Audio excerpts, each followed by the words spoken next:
Episode 2 start होता है एक फ्लैशबैक के साथ, जहां यंग सेहा और ग्योनू बिल्डिंग के एलिवेटर में मिलते हैं। ग्योनू उसे फर्स्ट साइट में ही पसंद करने लगता है। अब स्कूल में कुछ स्टूडेंट सेहा के पेरेंट्स की डेथ को लेकर गॉसिप कर रहे होते हैं और बोलते हैं कि वो कर्स्ड चाइल्ड है।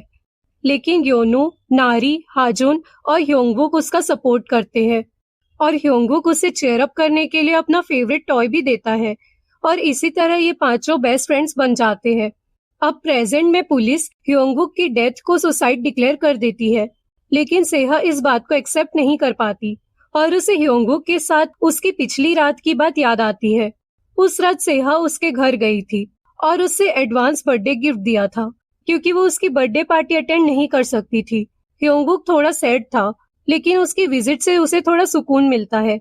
जब सेहा जा रही होती है, तब ह्योंगबुक उस मिस्टीरियस कॉल के बारे में बताता है। वो उससे कहता है कि मुझे पता था कि फोन में तुम नहीं थी, क्योंकि तुम कभी मेरे बारे में ऐसी बातें नहीं बोल सकती। प्रेजेंट में सब अपने अपने तरीके से ग्रीफ हैंडल कर रहे होते हैं। जिम में सेहा की कोच उसे कंफर्ट करती है, लेकिन जब कोच प्रैक्टिस कैंसिल करने की बात करती है, तब सेहा पैनिक हो जाती है, क्योंकि उसे याद आता है कि ग्योनू ने ऐप में विश की थी कि प्रैक्टिस कैंसिल हो जाए और अगर ये विश पूरी होती है तो वो भी 24 घंटे के अंदर मर जाएगा।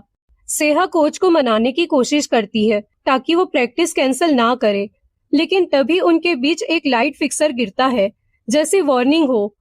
उसी वक्त ग्योनू के फोन पे अलर्ट आता है कि उसकी विश फुलफिल हो गई है और उसके फोन में भी टाइमर चालू हो जाता है।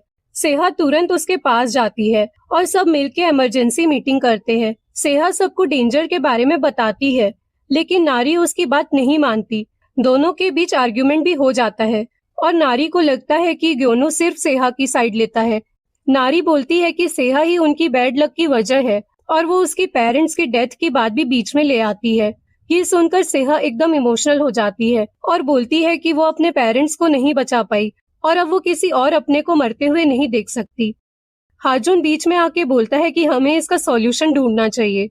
वो ग्योनू के फोन से ऐप डिलीट करने की कोशिश करता है, बट कुछ काम नहीं आता। ऐप खुद री इंस्टॉल हो जाता है और टाइमर चलते ही रहता है। सब डिसाइड करते हैं कि आज सब सेहा के घर में मिलके सॉल्यूशन निकालेंगे। घर जाते वक्त ग्योनू उसे कंफर्ट करता है। घर पहुंचकर सेहा अपनी आंट के घर में शावर के लिए जाती है और ग्योनू अपने घर। तभी ग्योनू को सेहा का कॉल आता है, जिसमें सेहा उसका मजाक उड़ा रही होती है, लेकिन फिर वो जल्दी से दौड़कर सेहा के घर पहुंचता है। तब कॉल तुरंत डिस्कनेक्ट हो जाता है। उसे सेहा पे पूरा ट्रस्ट होता है कि वो कॉल पर नहीं थी। फिर सेहा उसे ह्योंगबुक वाली कॉल के बारे में भी बताती है कि उसने भी उसे यही सेम बातें बोली थी, लेकिन उसने किसी को भी कॉल नहीं किया था। बाकी फ्रेंड्स भी आ जाते हैं और हाजुन ऐप का कोड चेक करने लगता है।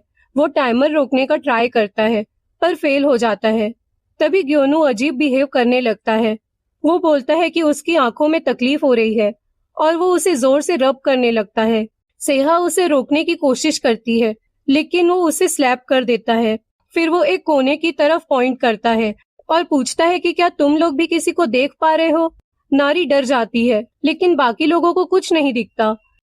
सिचुएशन और स्कैरी हो जाता है जब ग्योनू अपनी ही आंखों को फिंगर से नकोड़ देता है। नारी ग्योनू का वीडियो रिकॉर्ड करने लगती है। हाजुन उसे कंट्रोल करने की कोशिश करता है और सेहा पुलिस और एम्बुलेंस को कॉल करती है। ग्योनू वायलेंट हो जाता है और वो हाजुन का गला पकड़कर उसे चोक करने लगता है। हाजुन बेहोश होने लगता है। तब सेहा लैपटॉप से ग्योनू के सिर पर वार करती है और वो जमीन पर गिर जाता है और उसके सर से हेविली ब्लीडिंग होने लगती है। अब हॉस्पिटल में ग्योनू आईसीयू में जिंदगी के लिए फाइट कर रहा होता है। सेहा अपनी डॉक्टर आंट को सच नहीं बताती। नारी उसे बताती है कि ग्योनू की फैमिली उसे ब्लेम कर रही है। मीनवाइल हाजुन ऐप को बंद करने की कोशिश करता है। तब उसे उसकी शामिन बहन का कॉल आता है। वो उसे वार्न करती है कि ये एक इविल स्पिरिट जुगू का काम है। जुगू किसी भी फोटो या वीडियो के थ्रू लोगों के थॉट्स पकड़ के कर्स फैला सकती है और अब स्मार्टफोन ऐप के फॉर्म में है।